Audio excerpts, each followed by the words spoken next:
with the Biden agenda. Is there anything that Republicans can do to stop this out-of-control agenda in terms of spending, higher taxes, and, of course, this failure to unite us by actually dividing us once again, targeting unvaccinated people, targeting the Republicans, and then fueling the fire by saying it's just part of the process by getting harassed by mobs?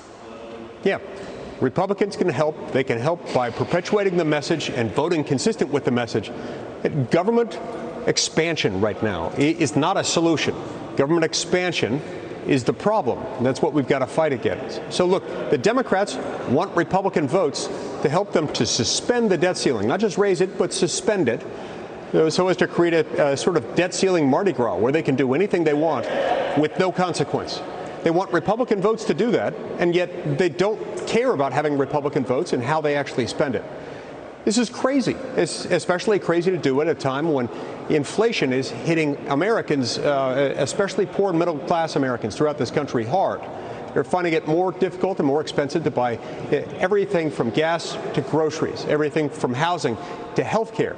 And a good part of this is specifically because the federal government's spending trillions and trillions of dollars at a time more than it has. This causes inflation. Yeah. That's bad for poor and middle class America. So what can you tell us about what's going on in the Senate right now? Nancy Pelosi wants these votes to happen October 31st. We know that Manchin and Sinema are pushing back on the $3.5 trillion price tag, which is really $5.5 trillion because of all of those gimmicks in there. How do you see this playing out?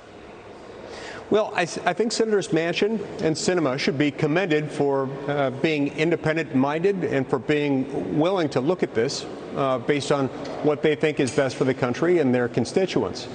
And I think it's telling that their party is willing to beat them up for it and willing to even defend those who do horrible things to them in the process.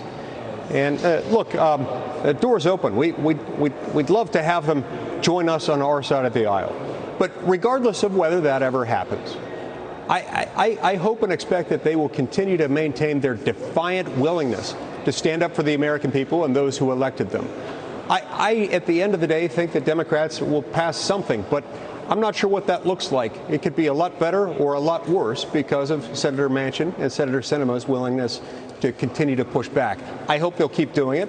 And I hope they'll deny the Democrats of this opportunity to pad their own political resumes at the expense of the American people. Well, we know that the agenda is being held up by the Democrat infighting, but Biden is taking aim at Republicans, blaming you and your colleagues for the debt ceiling debate and not helping them raise, if not eliminate, the debt ceiling. He's not even talking about the division in his own party. Here's the president yesterday. Listen to this. Not only are Republicans refusing to do their job, they're threatening to use their power to prevent us from doing our job, saving the economy from a catastrophic event. I think, quite frankly, it's hypocritical, dangerous, and disgraceful. Senator, your reaction?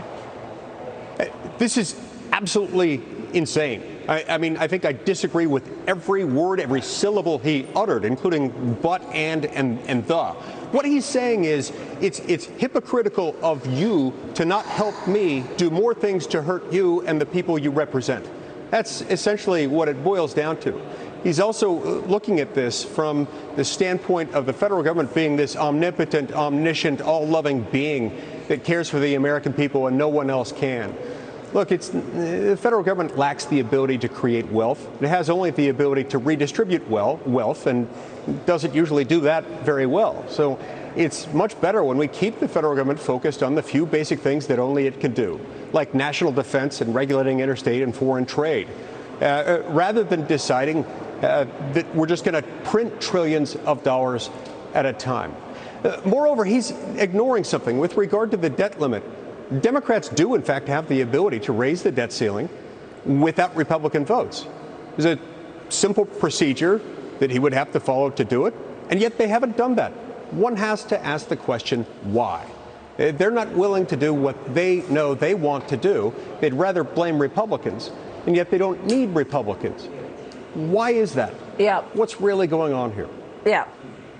Senator, we got to jump, but real quick, a lot of this policy feels to me like it's right out of the Chinese Communist Party's playbook, whether it's the censorship, whether it's the surveillance, the division, the power grabs. Senator, what should we make of what the Commerce Secretary is telling us is the U.S.'s China policy? I know you all will be debating China policy soon, but it doesn't seem like there has any teeth to any of this policy, and we keep giving wins to companies like Huawei. Yeah, it's funny how that happens, isn't it? Just as we're becoming a bigger, more centralized government, it seems like we're making decisions that are going to make it easier for big companies within big communist countries like China, an easier pass.